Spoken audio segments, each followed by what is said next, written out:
Boa noite, meus amados irmãos, que a paz do Senhor esteja com todos vocês de sempre. Vamos para mais uma aula do nosso curso, do nosso seminário bíblico, aonde hoje a gente vai fazer uma introdução ao Antigo Testamento. Então, se você quiser saber informações sobre quem escreveu o Antigo Testamento, como é que ele se divide, questões de datação, assista esse vídeo do começo ao fim, porque a gente vai dar uma boa passada aí sobre essas informações, a gente vai dar um panorama rápido sobre o Antigo Testamento e a partir da próxima aula a gente vai se debruçar sobre cada uma dessas partes, tudo bem? Então vocês já podem nos acompanhar, vocês tendo a sua Bíblia aí em casa já podem abrir, abram ali naquele índice que tem logo no começo e a gente vai conversar um pouquinho sobre as partes do Antigo Testamento, tá bom? E a gente vai relembrar um pouquinho de algumas coisas que a gente falou na última aula, quando a gente falou sobre as versões do Antigo Testamento, Igreja Católica, Igreja Protestante, Evangélica, a gente vai comentar um pouquinho sobre isso. Lembrando que esse curso ele é feito pela primeira Igreja Batista do Grajaú, logo ele tem uma ótica evangélica, né, a respeito da formação da Bíblia. Tenho certeza que todos vocês possuem as suas interpretações, então nesse espaço nós vamos dar a interpretação ou a visão evangélica de como se deu a formação e a tradução do Antigo Testamento, tá bom? Nós vamos começar o nosso curso hoje falando sobre a introdução, falando sobre as partes do Antigo Testamento, né? Como é que o Antigo Testamento se divide, tá? Isso aqui é importante para que a gente possa entender mais ou menos o que nós temos em mãos, né? Então, o que é o Antigo Testamento? O Antigo Testamento é a primeira parte da Bíblia, né? Se você pega a sua Bíblia, e desde já eu quero deixar uma coisa clara também. O nosso curso, a ideia é ser pegar bem básico no começo e depois ir aprofundando, porque nós temos irmãos que chegaram agora na igreja, assim como nós temos irmãos que têm muito tempo de estrada. Então, essa introdução ela serve para nivelar todo mundo, né? Porque tem pessoas que se converteram há meses atrás, semanas atrás, estão chegando na igreja agora e realmente não sabem o que são essas informações. Então você que já é macaco velho de igreja, né? Já tem muito tempo de igreja, talvez isso aqui seja meio óbvio, tá? Mas utilize essa oportunidade para você reciclar os seus conhecimentos e também para que você possa futuramente transmitir para outras pessoas, né? Nós temos na nossa igreja o objetivo de formar discipuladores, em que a gente possa ter irmãos que cuidem de pessoas que estão chegando à nossa igreja. Então, você tem essa oportunidade aí de poder também passar esse conhecimento para as pessoas, tá? Então, o Antigo Testamento é a primeira parte da Bíblia, né? A gente tem a Bíblia dividida em Antigo Testamento e Novo Testamento, e o Antigo Testamento ele tem como função relatar a história de Israel como povo escolhido de Deus. Isso aqui é muito importante, tá? O Antigo Testamento ele vai apresentar a história da relação entre Deus e a sua criação, e em seguida Deus e o povo que escolheu para ele, tá? Então, o Antigo Testamento deixa muito claro que Deus escolheu um povo para chamar de seu, né? A partir do momento em que ele chega para Abraão, lá em Ur dos Caldeus, e fala: olha, você vai ser a minha geração, vai ser o meu povo. A partir de você, eu vou formar um povo que vai encher a face da terra. Então, Deus escolheu Abraão para ser o pai dessa nação, que é a nação de Israel. Tá? Então, durante todo o Antigo Testamento, em todos os textos que vão aparecer, a gente vai ver o tempo inteiro Deus se relacionando com o seu povo, com a sua criação e a forma como o povo se relacionava com Deus. Então vão ter momentos em que o povo ele está junto de Deus, está perto de Deus, está se relacionando com Deus, e vão ter momentos em que o povo se afasta de Deus.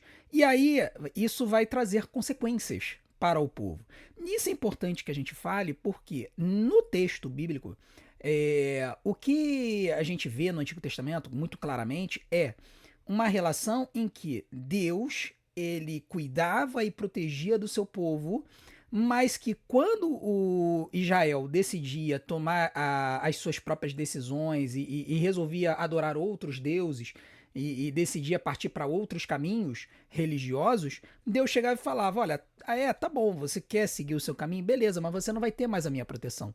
E aí que é o grande problema, porque Israel era um povo, apesar de numeroso, era um povo frágil, militarmente. Então, por conta disso, sempre que a Bíblia relata que o povo se afastava de Deus, Deus tirava a sua mão de cima de Israel, na sua proteção de Israel, e aí vinham outros povos e dominavam. Então, sempre a gente vai reparar Deus se relacionando com o seu povo, sempre Deus se relacionando com esse grupo de pessoas que ele selecionou para chamar de seu povo. O Antigo Testamento, é preciso que a gente entenda que, para os cristãos, ele é a base do Novo Testamento. Tá? Ele é a base da fé cristã no sentido de que ele vai apresentar os pilares nos quais o Novo Testamento ele vai se erguer. Né? Quando Jesus ele vem ao mundo e ele começa a nos ensinar e falar sobre os ensinamentos divinos, ele vai dizer que ele não estava ali para destruir a lei, ele estava ali para cumprir a lei. Ele estava ali para explicar, dar um novo sentido à lei. A lei na época de Jesus, ela estava ossificada, ela estava solidificada em um monte de ritos que nem mesmo os líderes conseguiam cumprir, tá? Então, Jesus, ele chegava, pegava os ensinamentos do Antigo Testamento e trazia um novo sentido para eles. E, no final das contas, ele condensou toda a teologia do Antigo Testamento em apenas duas ordenanças, né? Amar a Deus sobre todas as coisas e amar ao próximo como a si mesmo. Então, se as pessoas fizessem isso, cumprissem com esses dois mandamentos essenciais, todo o Antigo Testamento se desdobrava e aí ficava fácil de entender como cumprir aquilo que o Antigo Testamento apresentava. Tá, mas os judeus, eles não entendem Jesus Cristo como sendo o Messias que foi apontado no Antigo Testamento. O Messias que tem no Antigo Testamento era um líder religioso e militar que iria libertar o povo de Deus do domínio estrangeiro. E na época de Jesus, esse domínio era o domínio romano. Então, os judeus em si não entenderam que Jesus era essa pessoa, porque Jesus não libertou militarmente os judeus do domínio romano. Para eles, a ideia de Jesus como libertador espiritual que liberta o homem do pecado não é a devida interpretação do Antigo Testamento, por isso que eles entendem que o Antigo Testamento é só a única fonte literária de fé. Tá? E aí a gente precisa lembrar também o que a gente falou na última aula, que o Antigo Testamento para os judeus é o texto escrito em hebraico. Eles não consideram versões que não tenham sido escritas em hebraico. Como não existem cópias daqueles livros na Bíblia Católica, que não tem na Bíblia Evangélica, né? Aqueles textos, Tobias, Judite, 1º e 2º Macabeus, Sabedoria, Eclesiástico, esses textos, eles não têm em hebraico, eles só têm em grego, porque eles apareceram na versão do Antigo Testamento escrita em grego, a famosa Septuaginta que a gente comentou na última aula. Então, por conta disso, esses textos não são considerados canônicos pelos judeus, não estão na Tanakh, que é o conjunto de textos religiosos judeus, tá? Então, isso é importante que a gente diga, tá? No caso dos evangélicos, por que o nosso testamento, o nosso Antigo Testamento é diferente do Antigo Testamento católico? Muito em função disso, como a gente comentou na última aula, quando Martinho Lutero ele foi fazer a tradução da Bíblia para o alemão, ele decidiu, muito por conta da cultura da época, o renascentismo, que buscava voltar até as fontes originais para poder trazer o conhecimento para as pessoas da época, Martinho Lutero ele decidiu não fazer a tradução para o alemão da versão da Septuaginta, que era a versão em grego. Ele pensou assim, não, eu vou voltar lá no Antigo Testamento hebraico, eu vou voltar na versão em hebraico do texto. E aí, quando ele viu o que estava apresentado no hebraico, e ele viu que esses textos que eu comentei, Tobias, Judite, Baruque, 1º e 2º Macabeus, Sabedoria, Eclesiástico e o restante do capítulo 3 de Daniel, que aparece na Bíblia Católica, e o livro de Esther, do capítulo 10, versículo 4 até o capítulo 16, como esses textos não tinham em hebraico, só tinham em grego, ele decidiu não traduzir. Então, o Antigo Testamento evangélico, ele é, assim, em matéria de estrutura, em matéria de texto, traduzido do Antigo Testamento hebraico. Tanto é que hoje, quando você tem os textos estudados nos seminários evangélicos, protestantes, e o texto acadêmico utilizado pelos protestantes para a tradução do Antigo Testamento é o texto do Antigo Testamento hebraico. É o texto do Antigo Testamento hebraico. E aí você vai ter todo o ferramental, toda a estrutura para que você possa traduzir o Antigo Testamento direto do hebraico. Se você vai hoje para o Seminário do Sul ou qualquer outro seminário evangélico, você vai estudar hebraico, mesmo que seja um hebraico instrumental ali para você pegar o texto hebraico, você aprender um pouco de gramática e assim você conseguir ler. Eu, no seminário, eu tive que ler o texto em hebraico, tá? Literalmente, assim, pegar aquelas letrinhas lá no hebraico, com todos os sinais e tudo mais, e ler aquilo, né? E, então, assim, é uma coisa que a gente aprende no seminário, depois, obviamente, você vai pegar algumas ferramentas que vão te ajudar a você fazer a tradução do Antigo Testamento mais facilmente. Né, existem sites hoje em dia que você pega o Antigo Testamento traduzido linha a linha, né, palavra por palavra, a tradução literal, né, transliteração e a tradução literal do Antigo Testamento. E aí você pode, hoje em dia, clicar numa palavra e você vai ver diversos comentários, você vai ver qual é a conjugação verbal, qual é a declinação, você vai ver tudo isso ali apresentado para você. Então é uma forma mais fácil de você conseguir se aproximar do texto original. Lembrando que a gente não tem a cópia original dos textos, nós temos, no caso do Antigo Testamento, uma compilação de diversos textos e manuscritos que foram encontrados. A academia condensou e fala: olha, isso aqui é a melhor aproximação que a gente pode ter do texto do Antigo Testamento. Nós não temos como ter o Antigo Testamento completo, mas essa é a melhor aproximação em relação ao Antigo Testamento que a gente pode ter com base na compilação desses textos, que não tem muitas variâncias, tá? O texto do Antigo Testamento não tem tantas variâncias assim. Agora, o Antigo Testamento, ele tem algumas divisões, e essas divisões, elas são divisões realizadas de uma forma mais educativa, né? Ela não tem, você não pegar, se você pegar a sua Bíblia, você não vai ver essas divisões lá, você não vai encontrar essas divisões. E ali você, na verdade, essas divisões que são feitas de forma didática, de forma pedagógica, são para que a gente consiga entender mais ou menos qual é a semelhança na estrutura e na gramática e na forma redacional desses textos, que nos ajuda a saber como que a gente vai interpretá-los. Né? A gente falou na semana passada que, de acordo com a forma literária do texto, a gente vai interpretar ele de forma diferente. Então, no Antigo Testamento, nós temos o Pentateuco, os livros históricos, os livros poéticos, que também são chamados por algumas pessoas de livros sapienciais, ou sabedoria, né? E os livros proféticos. Então, essa é uma estrutura que pedagogicamente nos apresenta o Antigo Testamento de forma que a gente consiga compreendê-lo mais facilmente.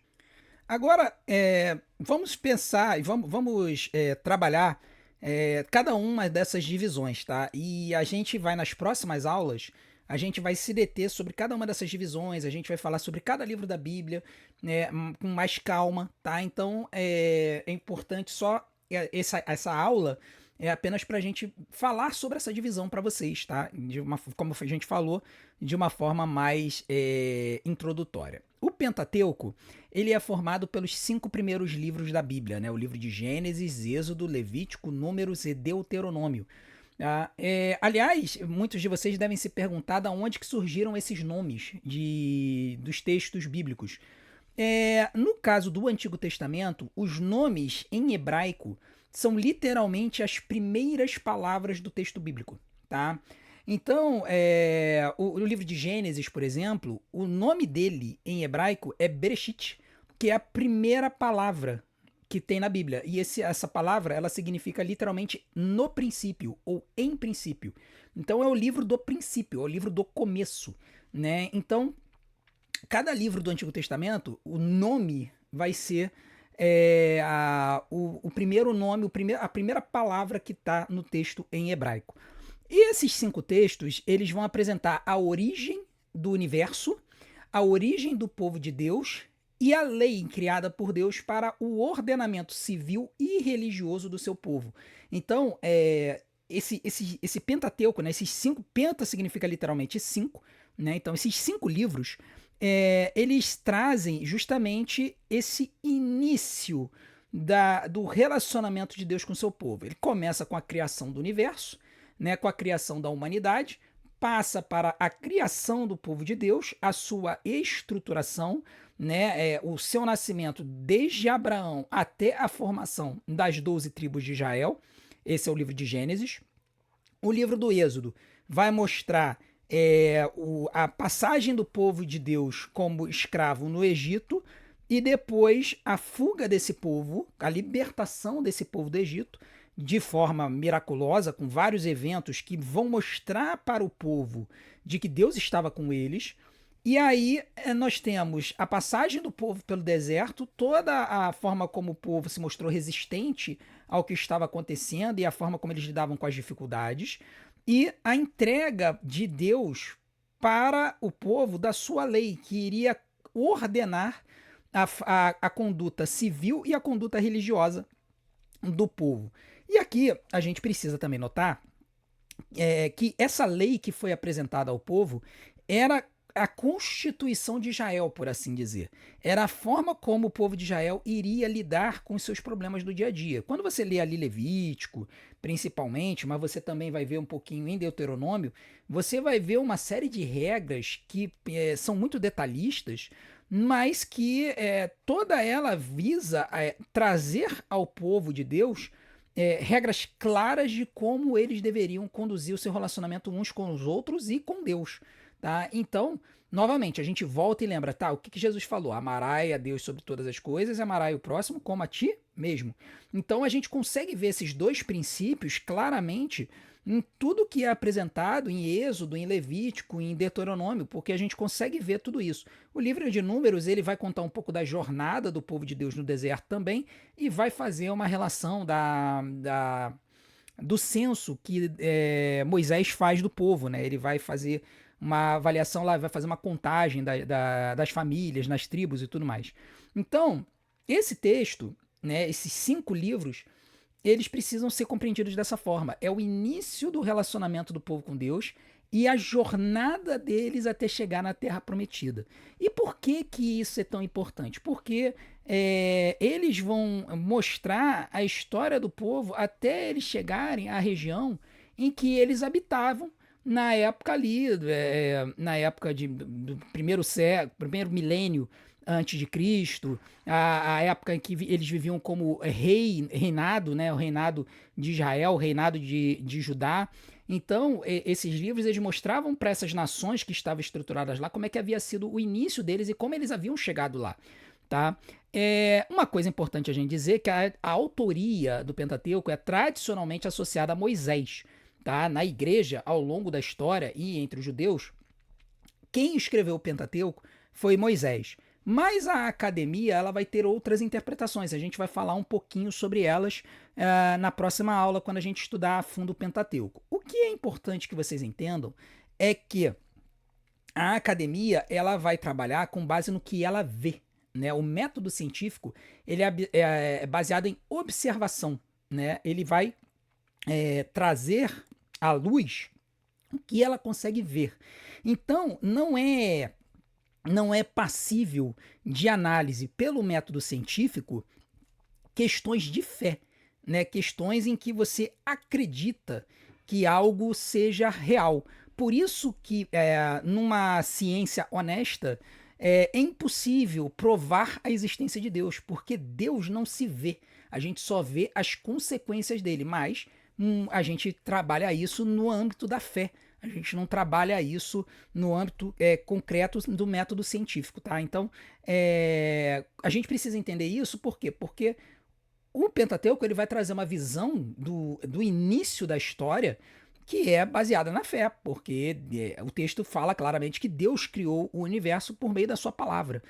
E a ciência não tem como provar isso, muito pelo contrário. O que a ciência faz é trazer com base nos seus postulados como é que eles entendem que o universo surgiu. Né? E aí o que a gente pode chegar a um senso comum, e aí a gente vai trabalhar um pouquinho isso na próxima aula também, é que as duas visões elas podem ser unificadas, podem ser compreendidas de uma forma só, e isso pode ajudar as pessoas a conseguir dialogar perfeitamente com a academia em questões tão complicadas como, por exemplo, a criação do mundo, tá? Mas o importante a gente notar é que aqui o objetivo é falar do início do povo de Deus e da sua relação com o Senhor, tá? Nós também temos os livros históricos. Os livros históricos, eles são formados pelos livros que estão na Bíblia, que estão entre Josué e Ester, né? Então são os livros de Josué, Juízes, Rute, 1 Samuel, 2 Samuel, 1 Reis, 2 Reis, 1 Crônicas, 2 Crônicas, Esdras, Neemias e Ester. Tá? E esses textos eles vão apresentar a história da nação de Israel desde a conquista da Terra Prometida, ou seja, a região ali da Palestina, até o exílio babilônico e o seu retorno a Jerusalém com a reconstrução da cidade e do templo.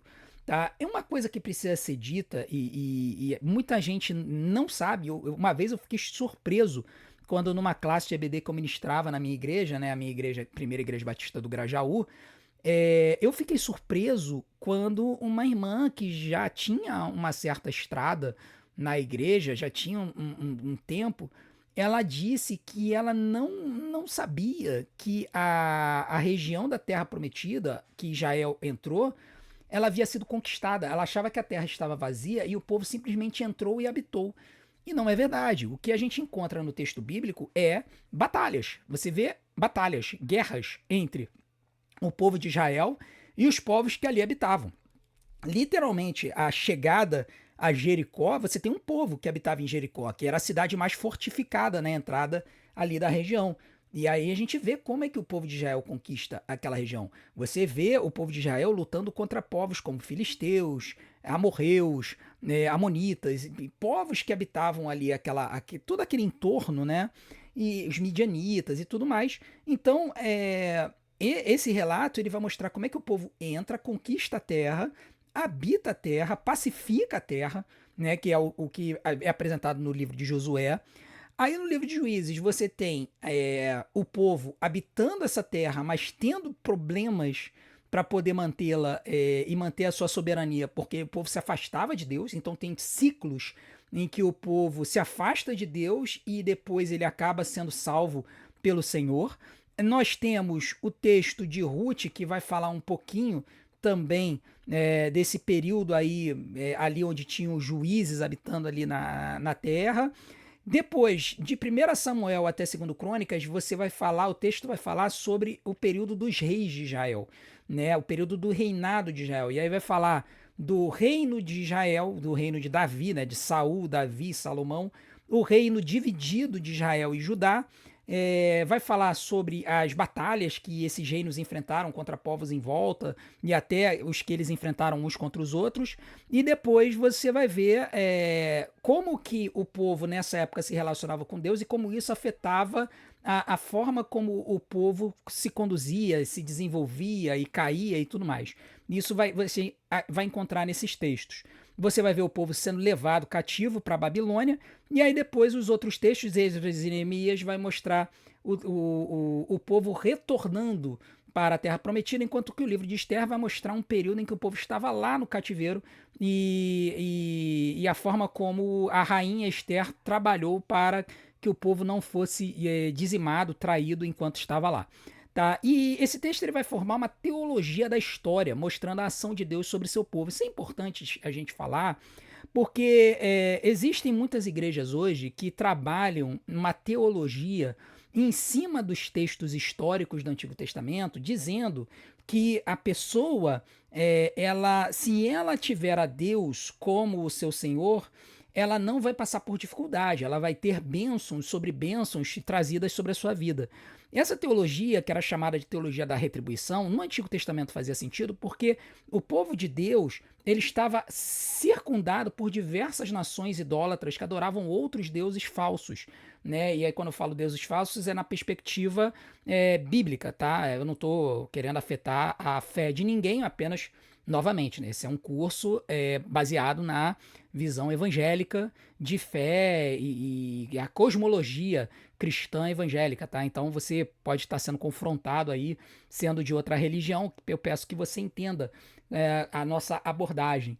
E aqui, o que a gente precisa notar é que nessa relação, o povo de Deus ele era tentado a adorar outros deuses que tinham uma proposta de trazer bênçãos para o povo, né? Então você tinha ali Baal, que era o deus da fertilidade, o deus da agricultura, né? Você tinha outros deuses, você tinha Asherá, você tinha Astarote, outros deuses ali dos povos da região que quando Israel entra para dominar, eles não tiram esses povos, inclusive utilizam muitos como trabalho forçado, e isso acaba fazendo com que eles adotem essa religiosidade desses povos. Então, o que Deus ele vai mostrar é o seguinte, olha, se vocês me deixarem, eu vou provar para vocês que esses deuses aí são falsos, vocês vão enfrentar diversos problemas por causa disso, tá?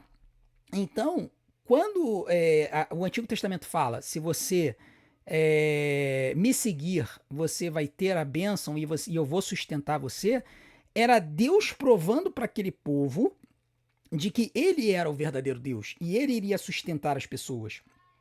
E aí o grande problema é quando essas igrejas trazem isso para os dias de hoje e eles vão trazer no sentido de que se você adorar a Deus e você for à igreja, geralmente é aquela igreja específica, e se você oferecer sacrifícios na forma de ofertas financeiras e tudo mais, você vai receber essa multiplicação de bênçãos que está no Antigo Testamento. E a verdade é que essa é uma apropriação indevida do texto bíblico no Antigo Testamento, porque no Antigo Testamento a função era clara, era dar ao povo que havia sido escolhido por Deus a certeza de que ele era o único Deus, que ele era o Deus que bastava para aquele povo e que eles não deveriam se entregar aos outros deuses que estavam à sua volta, tá? E isso é importante, é muito importante que a gente diga, porque no mundo religioso de hoje, muitas pessoas tratam esses pastores, líderes, apóstolos, bispos e tudo mais, que afirmam essas coisas como verdadeiros deuses. Eles não conseguem questionar o que esse pessoal fala com base na palavra de Deus. Eles entendem que a palavra dessas pessoas é a palavra de Deus e não confrontam com o que está na Bíblia. Tá? Então, muitas dessas pessoas estão até, de certa forma, caindo em um pecado de idolatria, porque eles estão vendo essas pessoas como algo maior, mais importante do que está na própria Bíblia Sagrada. Nós também temos os livros poéticos, tá? Que alguns estudiosos chamam de livros sapienciais, ou livros que trazem sabedoria. E esses textos são os livros de Jó, Salmos, Provérbios, Eclesiastes e Cantares, que em algumas Bíblias também está escrito como Cântico dos Cânticos. E esses textos, eles são conhecidos por ter uma linguagem poética com estrutura de cantos ou poemas, tá? O livro de Jó, por exemplo, ele é uma grande história, uma grande alegoria que mostra o confronto de um homem que perdeu tudo o que tinha e o confronto dele com essa teologia da retribuição que a gente comentou. Né? Essa teologia da retribuição que aparece nos textos históricos, ela é confrontada e dinamitada pelo livro de Jó, porque Jó era uma pessoa fiel à luz da compreensão religiosa. Ele era uma pessoa que era fiel a Deus, era temente a Deus, ele não era idólatra. E por mais que ele fosse temente a Deus, ele fosse uma pessoa justa, ele perdeu tudo que ele tinha. Então ele é confrontado pelos seus amigos, onde eles vão e falam assim, cara, se você perdeu tudo que você tinha, cara, você está em pecado. Você está em pecado. E não tem por que você questionar o que Deus fez contigo, porque você está em pecado, a culpa é sua. E aí Jó vai falar, cara, mas olha só, eu não fiz nada, eu segui minha vida conforme os ditames do Senhor. Né? Então, o texto de Jó, ele vai mostrar isso, ele vai mostrar esse confronto do homem que percebe que muitas vezes, mesmo sendo fiel a Deus, ele vai enfrentar as mesmas mazelas que qualquer pessoa vai enfrentar nesse mundo. Todos nós, por conta do pecado que nós temos, um dia iremos morrer. Todos nós iremos morrer. Todos nós estamos sujeitos aos problemas desse mundo. Todos nós estamos sujeitos à mesma chuva que cai. Entendeu? Então, é importante que a gente entenda isso. o livro de Salmos ele vai trazer cânticos, vai trazer poemas que eram recitados pelo povo de Israel. E ele precisa ser entendido que não é apenas. Muita gente fala sobre os salmos de Davi, né? E realmente, tem muitos salmos de Davi no livro de Salmos, mas nem todos os salmos do livro de Davi são. Nem todos os salmos presentes no livro de Salmos são de Davi, são de autoria davídica. Você tem salmos que foram escritos por Asaf, você tem salmos que foram escritos pelos filhos de Coré, você tem salmos que foram escritos por Salomão, né? E você tem salmos que a autoria é desconhecida, mas que eles foram compilados pelo povo e são momentos importantes para a gente compreender como que o homem se relaciona com o Senhor. E esses salmos, muitas vezes, eles são orações. Seja uma oração de adoração, uma oração de súplica, uma oração de arrependimento, né? O Salmo 51, por exemplo, é um grande pedido de desculpa, de perdão da parte de Davi, que havia caído, né, em tentação com Batseba, e ele implora o perdão do Senhor, demonstrando o seu verdadeiro arrependimento. Então o livro de Salmos ele precisa ser compreendido dessa forma. O livro de Provérbios é muito claro, são textos da sabedoria de Salomão que vão preservar a sabedoria, a grande sabedoria que Salomão tinha. A gente vai perceber esse relato no primeiro livro de Reis, que Salomão pediu sabedoria ao Senhor e Deus resolveu conceder a ele sabedoria e riquezas, porque ele não pediu riquezas, né? Como ele pediu sabedoria, então Deus deu a Salomão sabedoria e riquezas. E aí no livro de Provérbios nós temos um compilado desses escritos da sua sabedoria, do que Deus deu a ele de sabedoria e que ele passou para o povo ao longo da sua vida. Já o livro de Eclesiastes, ele também é um livro de sabedoria de Salomão, mas ele é nitidamente ambientado no final da vida de Salomão. Quando Salomão ele havia dividido seu coração, ele havia se entregue à idolatria e no final da vida ele percebeu que ele fez besteira, né? Então o livro de Eclesiastes, Salomão ele vai dar alertas o tempo todo sobre o quanto que a nossa vida é uma vida frágil, passageira, e que a gente não deve se preocupar com coisas que nos levam a ser vaidosos, ou uma vida de vácuo, né? Tem gente que traduz a palavra vaidade no livro de Eclesiastes como vacuidade, ou seja, um vácuo, um vazio, né? Então, o livro de Eclesiastes tem esse sentido, e o livro de Cantares é literalmente o texto de um noivo se relacionando com a sua noiva, né? E aí tem gente que fala, é um texto que é Jesus falando com a sua igreja, né? Cara, não tem nada a ver com isso. Na verdade, é literalmente um noivo humano falando com a sua noiva humana, né? Então você vê ali questões familiares, questões íntimas, muito íntimas, tá? O livro de Cantares, ele é um livro que, se você for interpretar ele direitinho, é um livro mais 18, tá? Mas ele vai trazer a forma como o noivo se apresenta à sua noiva, tal, de uma forma muito carinhosa, tal. Então, também é Salomão mostrando a sabedoria por meio desse relacionamento entre o homem e a mulher. Agora nós também temos os livros proféticos, né? E aí os livros proféticos, existem duas subdivisões, tá? Os livros proféticos são os livros de Isaías até Malaquias, né? Então, terminou ali Cantares, você tem o livro de Isaías. O livro de Isaías começa esse grupo de textos proféticos e ele vai até o texto de Malaquias. E existe uma subdivisão, tá? Uma subdivisão que não é só apenas didática, mas que tem a ver com o texto original em hebraico, porque os profetas menores, na verdade, eles são aglutinados em um livro só, no hebraico, tá? Então, você tem os profetas maiores, essa divisão tem muito também a ver com o tamanho dos livros, né? Porque são livros bem grandes, mas também com o impacto que esses profetas tiveram na vida de Israel.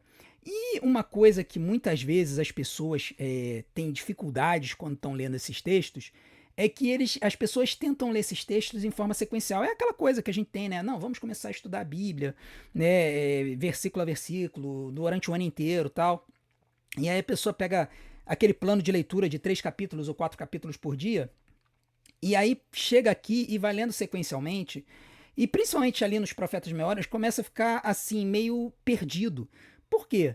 Porque cada um desses profetas, eles atuaram em tempos diferentes na história do povo de Israel. Você tem profetas que atuaram no reino do norte de Israel antes da Assíria destruir com eles, que é o livro, por exemplo, de Isaías. Sendo que o próprio livro de Isaías tem um trecho que os estudiosos entendem que é do período exílico, né? E a gente vai falar sobre isso quando a gente estudar os profetas. Jeremias é um profeta que ele vai falar já no finalzinho do Reino do Sul, quando o Reino do Sul está para ser levado cativo. Né? As Lamentações são literalmente textos de Jeremias quando vê o povo sendo levado cativo. Já os livros de Ezequiel e Daniel, eles têm principalmente Ezequiel é um texto que ele tem ali umas alegorias que você olha assim, você, cara, mas da onde que ele tá tirando isso? Ele tá vendo uns negócios meio esquisito, roda de fogo com um monte de olho e tal. E ele tem toda uma compreensão específica para ele. O livro de Daniel tem muita gente que fala que tem uma linguagem até apocalíptica, que se lembra muito o texto do Apocalipse de João, do Novo Testamento. Mas ele é um livro que fala também do período ali exílico, né? Então ele vai mostrar Daniel se relacionando com os reis da Babilônia e da Pérsia, né? Para poder lidar com a forma como eles tratavam o povo, né? Em que eles obrigavam o povo a adorar o rei babilônico e persa, e aí como é que Daniel e os seus amigos Sadraque, Mesaque e Abednego lidavam com isso, né? Já os profetas menores, eles vão ser textos, não são tão grandes, né? Alguns têm um capítulo, 2 capítulos, e cada um desses profetas vão ser atuantes em um dos povos, né? O Reino do Norte ou o Reino do Sul, e durante um determinado período, pré-exílio, exílio ou pós-exílio. Tá? Então você tem profeta que é profeta do Reino do Norte do pré-exílio, como Oséias, você tem profeta que é do período exílico, você tem Abacuque, que é um profeta do exílio, você tem profeta do pós-exílio, como Ageu, Malaquias, né, Zacarias. Então é importante que as pessoas entendam isso, esse posicionamento do profeta na história do povo, para saberem por que eles estão falando aquilo. Tá? E aí, os textos dos livros proféticos, eles têm basicamente 2 funções. Primeiro, eles chamam ao arrependimento do povo, ou seja, os profetas de Deus eles foram levantados para 2 coisas. Ou eles falavam contra o povo de Deus, ou eles falavam para o povo de Deus contra os outros povos que os dominavam. Tá? Então, o profeta, quando falava ao povo de Deus, ele falava: olha só, você está errado, você está em pecado, o povo está idolatrando, vocês precisam se arrepender. Tá? E, além disso, ele trazia uma mensagem de esperança. Ele chegava e dizia: olha, se você se arrepender, as coisas vão ficar melhor para você. Se você se arrepender, todos esses povos que dominam você vão embora e você vai poder ter uma vida próspera na terra prometida. Tá? Então, o profeta, ele não vinha só para botar o dedo na cara, ele não só vinha para botar o dedo na ferida, apesar de que ele vinha para botar o dedo na ferida, mas ele não só vinha para botar o dedo na ferida, ele vinha para mostrar um caminho para o povo, um futuro esperançoso para o povo. Então o livro profético, que às vezes ele pode parecer duro na sua redação, ele precisa ser compreendido por esse viés. Nas linhas em que Deus ele bate no povo de Israel por causa da sua idolatria, ele vai mostrar o futuro promissor para esse povo se ele se mantiver seguindo nos caminhos do Senhor.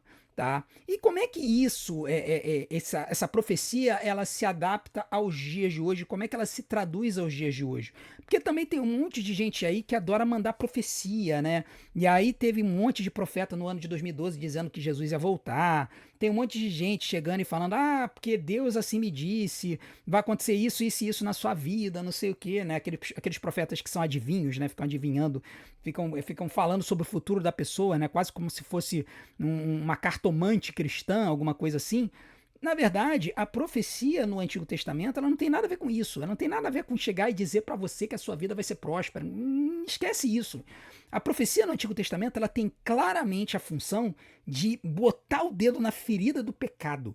Ela tem a função didática de chegar e mostrar para o povo aonde que ele estava errando e a partir daí mostrar, olha, se você se arrepender, existe uma solução para a sua vida. Existe uma solução para esse problema que você está enfrentando. Então era uma dialética de demonstração do pecado, é, clamor por arrependimento e apresentar a esperança futura em caso você se arrependesse. Então, profecia sem expor e sem botar o dedo na ferida do pecado não existe, tá? Não existe. Isso que o pessoal faz aí, muitas vezes, é conto da carochinha para tentar fazer as pessoas acharem que ali está o poder de Deus, tá bom? Então é preciso que a gente entenda isso.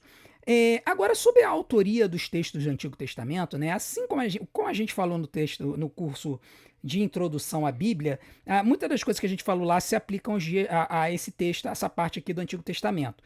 O Antigo Testamento ele teve múltiplos autores ao longo de 1000 anos, tá? Desde por volta de 1500, 1400 a.C. até cerca de 500, 400 a.C. A academia vai entender que alguns escritos do Antigo Testamento, eles são mais recentes, eles se aproximariam do período de 200 a.C., principalmente o livro de Daniel, eles gostam de trazer uma datação mais recente, tá? E aí isso é um problema, porque se Daniel viveu lá na época pós-exílica e eles falam que o livro foi escrito em 200 a.C., obviamente não poderia ter sido Daniel a escrever o livro. Então, quando você tenta datar os livros do Antigo Testamento, isso claramente isso vai de encontro com a sua autoria. Se você traz a datação para mais cedo, você não tem como dizer, olha, foi Moisés que escreveu esse livro. Se a pessoa chega e fala, olha, tem trechos do Pentateuco que foram redigidos no século X a.C., né?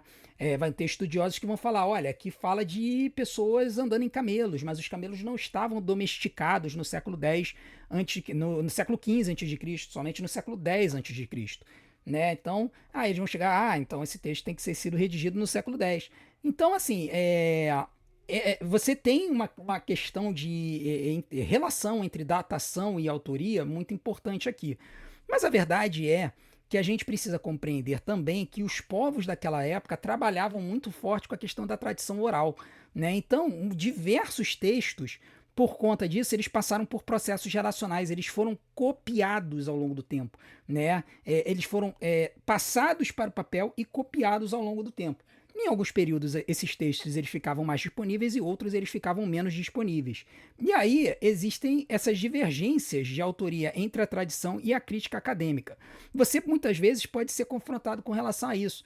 Tá? É muito comum as pessoas chegarem no seminário e logo no começo eles serem confrontados com relação a isso e algumas pessoas até desistirem do seminário e falar, porque o seminário é liberal, porque o seminário está querendo rasgar a Bíblia, porque está acabando com o meu conhecimento. E não, na verdade, a pessoa quando vai para o seminário, ela deveria ter a compreensão de que quando ela está indo ali, ela está indo para conhecer todas as vertentes e todas as informações a respeito da Bíblia. E no final das contas, você retém o que é bom. Isso aí foi inclusive um conselho muito bem dado a mim, ao pastor Valtair Miranda, que foi o professor que deu a minha primeira aula no Seminário do Sul. Ele era reitor do Seminário do Sul na época, hoje recém-possado pastor aqui na Igreja Batista do Meier, aqui no Rio de Janeiro. O pastor Valtair, na primeira aula, ele falou o seguinte, olha, vocês vão ouvir muitas coisas aqui no seminário, vocês vão ouvir muitas informações, porque a gente não está aqui apenas para passar a visão, a visão conservadora, né, tradicional da fé, a gente está aqui para apresentar tudo, todas as ferramentas, todas as opiniões, todas as questões envolvidas e relacionadas no texto bíblico. E aí, meus amigos, no final vocês vão ouvir tudo e vocês vão reter o que é bom. Se vocês entenderem que algumas coisas que são apresentadas pela academia podem se aplicar à sua experiência eclesial, na sua igreja e tudo mais, amém por isso. Se não, cara, fica a título de conhecimento. Você saber que a ciência vai trabalhar daquela forma e você vai chegar e você vai conversar com isso da melhor forma possível, tá? Então, isso é importante que a gente entenda. Vai ter gente que vai virar para você e vai falar, olha, não foi Moisés que escreveu o Pentateuco, não foi Josué que escreveu o seu livro, os profetas, tem livro profético que não pode ter sido aquele profeta que escreveu, tá? Vai ter gente que vai falar um pouquinho sobre isso, sobre Isaías. Então, a gente precisa trabalhar isso, a gente vai conversar um pouquinho sobre isso nas próximas aulas, mas sempre tendo como base, compreensão de que a gente vai ficar com uma visão mais tradicional a respeito da autoria dos textos bíblicos. No caso da datação, a gente precisa entender essa dificuldade de datação porque a gente não tem os textos da época em que foram redigidos, né? Nós não temos ali o texto que Moisés colocou no papel da lei para passar lá na máquina de datação de carbono 14 e poder saber exatamente quando é que foi escrito, de quando é aquele pergaminho. Nós não temos isso. Né? Então, por que a gente não tem isso? Porque o povo andou para o deserto, depois a Jerusalém, por exemplo, foi conquistada, foi destruída, né? Então, muitos desses textos eles se perderam ao longo do tempo. E aí vocês devem se perguntar, tá, mas então como é que a gente tem isso hoje? É muito simples. Como as pessoas, na maioria das vezes, elas não conseguiam ler na época, né, elas não eram escolaras, apenas as pessoas que eram ligadas ao clero, que sabiam ler, né, que conseguiam ler o hebraico e tudo mais, havia uma passagem de tradição pela forma oral. Você tinha uma pessoa que contava as histórias, recitava os textos, e isso era passado para outras pessoas que replicavam esse conhecimento para o povo. E essa questão da tradição oral, ela, para nós ocidentais, pode parecer um absurdo. Nossa, mas como assim decorar a Torá inteira? Cara, mas se você for no Oriente, você vai ter pessoas que dedicam a vida inteira em decorar a Torá inteirinha, o Antigo Testamento inteirinho. Até em outras religiões, por exemplo, no caso dos muçulmanos, tem pessoas que se dedicam a decorar o Alcorão inteiro. E eles vão saber recitar o Alcorão inteiro, e a Tanakh inteira, de cor. Né? Então, isso é uma característica desse povo, que veio desde essa época. Então, esse valor, esse cuidado que as pessoas tinham pela tradição oral é que permitiu que lá na frente, quando o povo voltou do exílio, pôde sentar ali em Jerusalém e reestruturar o culto depois da destruição de Jerusalém, é que eles sentaram e novamente botaram no papel. Né? Os estudiosos eles vão entender que houve um grande estímulo no período pós-exílico para que as pessoas botassem no papel aquilo que elas passavam pela tradição oral. Então, essa compilação dos conteúdos, né, no período exílico lá na Babilônia e no período pós-exílico, é que vai trazer, muitas vezes, essas diferenças em questão estilística. Né? Então, poxa, eu não sei qual era o animalzinho lá que Moisés estava cavalgando lá no século XV. Então, eu vou. A palavra que vai ser apresentada aqui, a gente vai entender como camelo, né? Mas também é uma tradução atual. A gente não sabe se foi camelo, cavalo, cachorro, né? Enfim, é um animal lá que, pô, a gente entende como sendo camelo. Poxa, mas no século XV não existia camelo domesticado. Quem disse que não? A gente ainda não descobriu. Né? Porque isso é uma outra coisa que a gente precisa entender da ciência. A ciência muitas vezes coloca as suas respostas como respostas definitivas.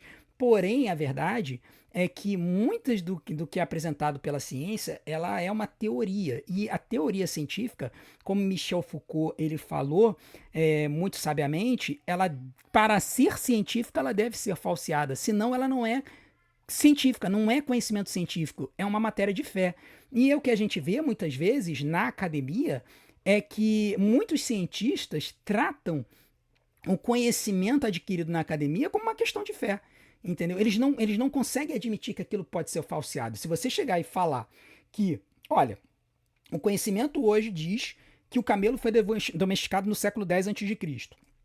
Porém, nada impede que amanhã a gente chegue num sítio arqueológico e descubra um camelo domesticado no século XV, algumas vezes ele vai rir da tua cara. Os honestos, os cientistas honestos, eles vão chegar e vão dizer, é verdade, isso pode acontecer. Tá? Então, o método científico, ele, por meio da observação, ele vai trazer teorias que podem e devem ser falseadas. Né? Então, a gente precisa compreender isso para até se a gente precisar dialogar com relação a algumas questões de autoria do texto. Né? Porque os ateus e os cientistas eles vão adorar tentar pegar nessas minúcias quando tentam confrontar a fé cristã.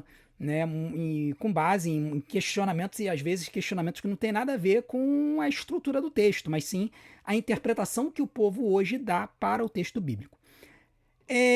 Falando em interpretação, a gente precisa entender que existem estilos literários diferentes na Bíblia. E por conta disso, existem formas diferentes de nós interpretarmos o texto, tá? A gente não pode chegar e interpretar o texto da mesma forma. Essa imagem que está aí, ela é a descrição literal dos anjos conforme o livro de Ezequiel. Né, o Ezequiel tem lá aquelas rodas de fogo com um monte de olho. Uma pessoa botou na IA e apresentou isso aí.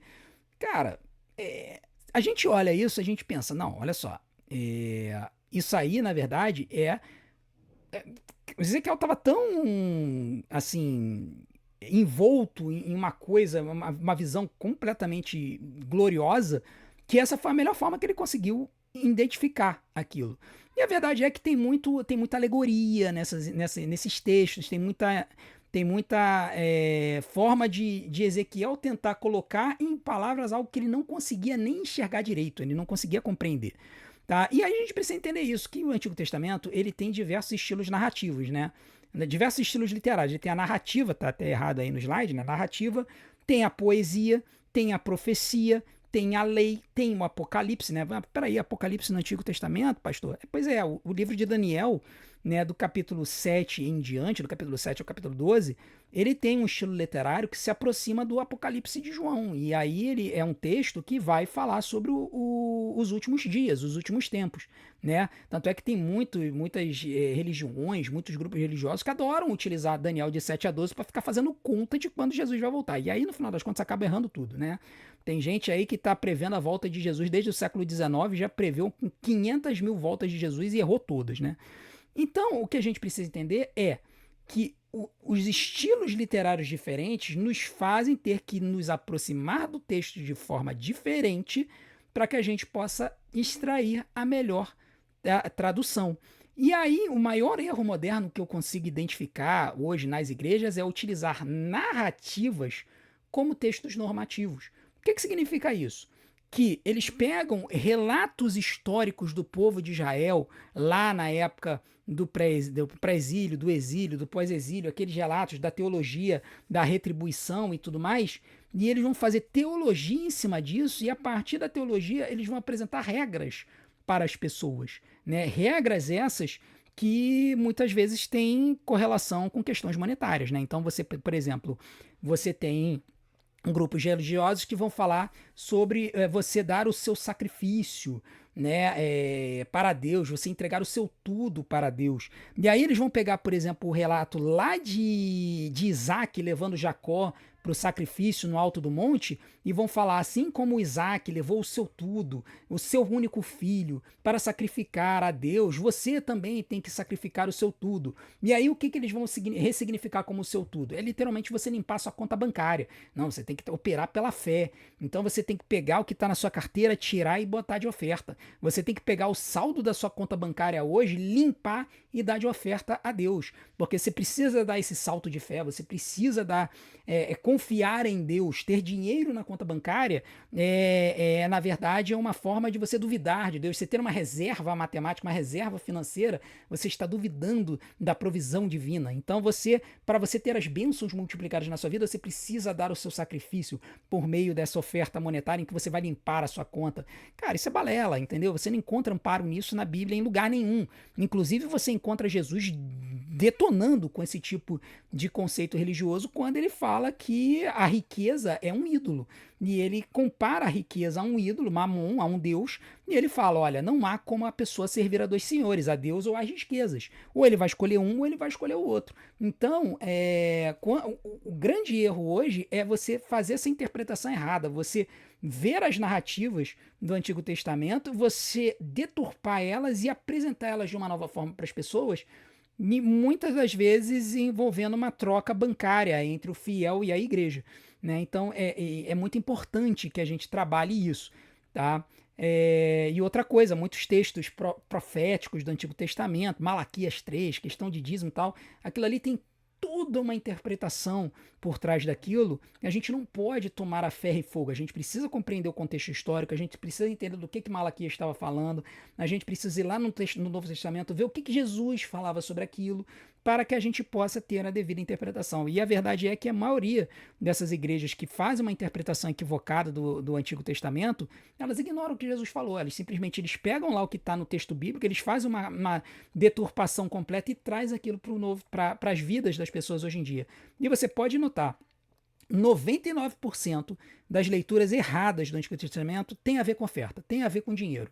É o cara pegando o Antigo Testamento e deturpando ele todo, picando ele todo, tirando ele do seu contexto, ignorando o que Jesus falou, para apresentar para as pessoas um relacionamento bancário com Deus, onde você oferta 10 e você vai receber 100. Tá? Então é isso que é um grande cuidado, por isso que a gente precisa entender como interpretar o texto bíblico.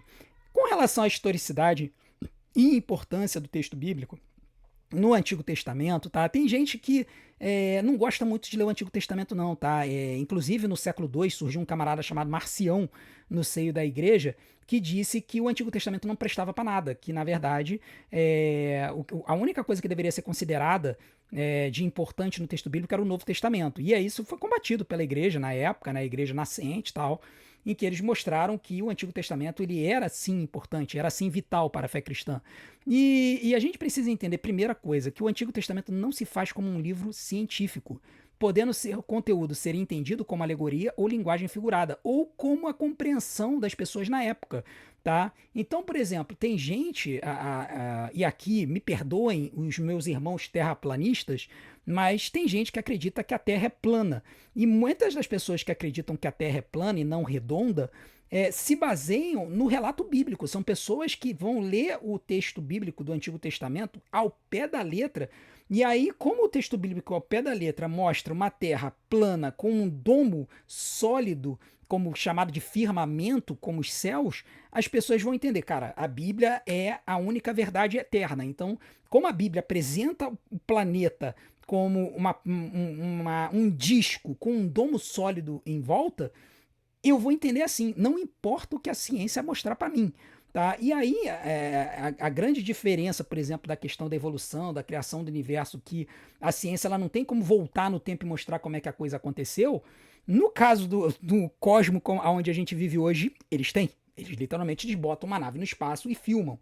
Né? E aí, por mais que as pessoas chegam e reclamem e falem que, não, porque isso aí é manipulado, não sei o que, existem interesses por trás disso, a gente precisa entender que quando a Bíblia apresentou isso, ela não tinha intenção de fazer um tratado científico para aquelas pessoas. Ela tinha a intenção de mostrar como é que Deus se relacionava com a sua criação.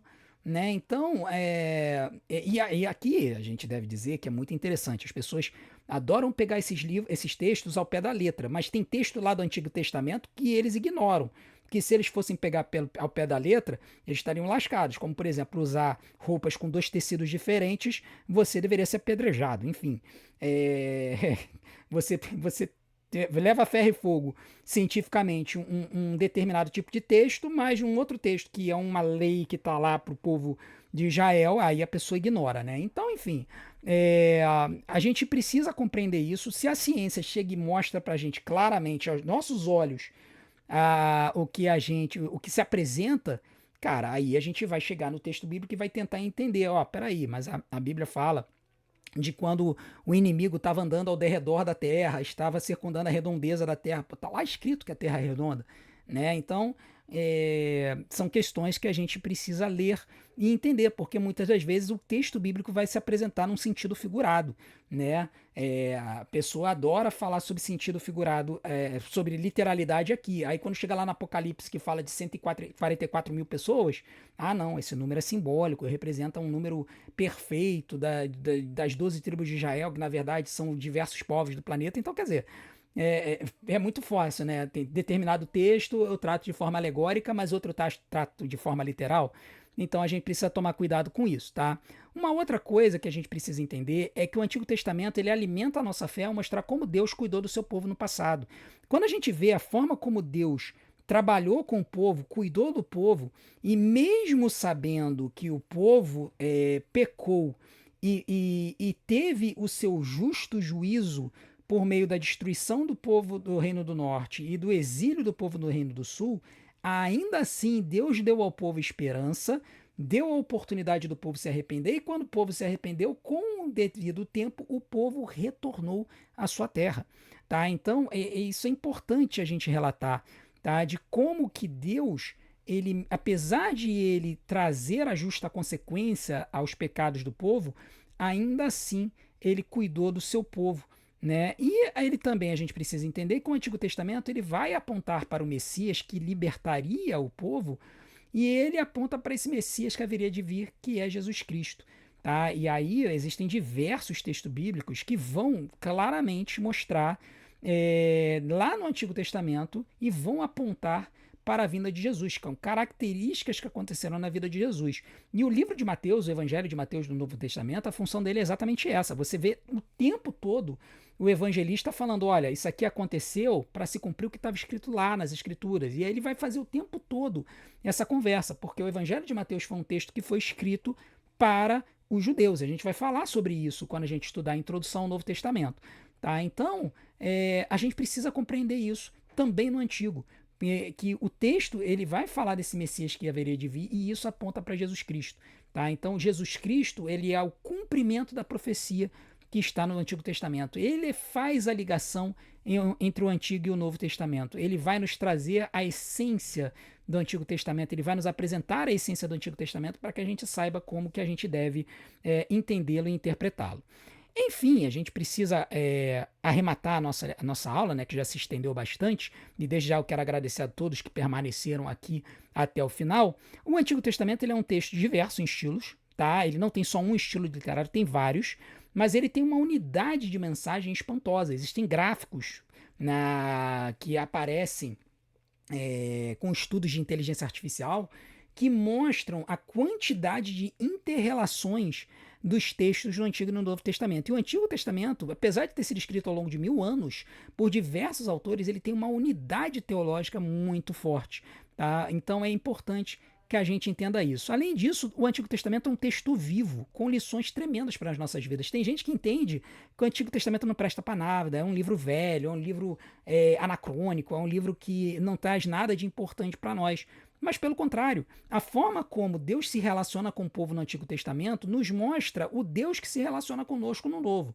E por mais que a gente possa estranhar a forma como Deus no Antigo Testamento vai pedir ao povo que execute algumas coisas, faça algumas coisas, a gente precisa compreender como o Deus que foi o criador do planeta e ele é soberano sobre o planeta para decidir o que vai acontecer com cada um desses povos, tá? Então, ele é um texto vivo, sim, ele tem lições muito importantes para as nossas vidas e ele possui relevância para hoje porque nós traçamos paralelos na ação divina no passado com a sua ação nos dias de hoje, tá? É o mesmo Deus que existia no Antigo Testamento, é o mesmo Deus de hoje, tá? O grande erro de Marcião, lá no século II depois de Cristo, foi entender que o Deus do Antigo Testamento era diferente do Deus do Novo. E aí, por conta disso, é que ele decidiu que o Antigo Testamento não prestava. E a gente entende que não, que o mesmo Deus do Antigo Testamento é o Deus do Novo Testamento. E aí a gente precisa entender como que isso se apresenta para nós. Aonde que naquele Deus justo, que trazia o justo juízo sobre o povo de Israel e sobre os povos idólatras, ele também mostra a sua bondade e o seu amor que são tão caracterizados no Novo Testamento. E depois, a gente indo para o Novo Testamento, a gente deve identificar também aonde que, naquele Deus amoroso que entregou o seu filho para morrer por nós, está o Deus justo que também executa o juízo sobre aqueles que o rejeitam. Tá bom? Então, tudo isso a gente vai falar um pouquinho, tanto quando a gente se debruçar sobre cada divisão do Antigo Testamento, sobre quando a gente se debruçar sobre cada divisão do Novo Testamento. Tudo bem? Na próxima lição, na próxima aula, a gente vai se debruçar sobre o Pentateuco. A gente vai falar sobre datação, autoria, a estrutura dos livros, a que eles se prestam, o que eles apresentam para nós. A gente vai apresentar estruturas dos versículos, dos textos, vai falar que partes do texto são aquelas partes áureas que vão trazer a essência daquele livro para nós, qual é a importância dele para nossas vidas. A gente vai falar sobre isso o tempo todo agora nas próximas 4 aulas, tá? A gente vai ter uma aula para cada grupo do Antigo Testamento. A gente vai ter uma aula sobre Pentateuco, uma aula sobre livros históricos, uma aula sobre livros poéticos sapienciais e uma aula sobre livros proféticos. E aí a gente vai fazer um panorama de cada um desses livros, a gente vai falar a que ele se propõe, a quem que ele propõe alcançar, qual é a mensagem desse texto. E isso vai permitir a vocês que, quando vocês se aproximem do texto bíblico, leiam, estudem o texto bíblico, consigam entender a quem que ele está se apresentando, qual é o sentido dele, vai trazer uma compreensão muito melhor, mais aprimorada do texto. Tá? Eu sei que às vezes é um grande desafio a pessoa, quando aceita Jesus, ela quer estudar a Bíblia, mas muitas das vezes o texto ele vai nos trazer dificuldades de compreensão. E a ideia desse curso é justamente trazer as ferramentas para que vocês possam compreender a Bíblia de uma forma mais tranquila, mais fácil, e vocês tenham mais autonomia para que vocês possam ler e estudar o texto bíblico. Tudo bem? Então, desde já, muito obrigado a todos que assistiram a nossa aula de introdução ao Antigo Testamento. Né? A gente vai deixar aqui na tela a aula de introdução à Bíblia e a gente pede para que quem perdeu as últimas aulas não deixe para acumular o curso mais para o final, porque vai ter muito conhecimento. E a minha experiência é que quando você tem muita coisa para você estudar, você acaba ficando um pouco impactado. Então a gente vai fazendo um pouquinho, né? Esse vídeo, ele é um pouco longo, mas você pode botar na sua televisão, você pode botar no seu telefone, para você, de repente, você ouvir o que a gente está falando no rádio, no seu carro, indo para o trabalho, no trânsito.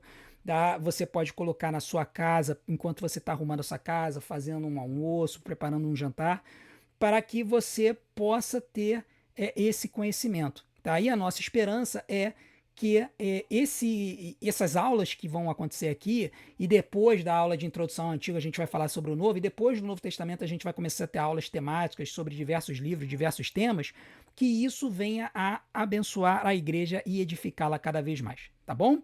Então, muito obrigado a todos que acompanharam o nosso curso até o final, e não deixem de acompanhar as outras aulas que a gente vai estar apresentando aqui, vai ser uma bênção estar com vocês nas próximas semanas. A gente se vê na próxima oportunidade. Um grande abraço e que Deus os abençoe.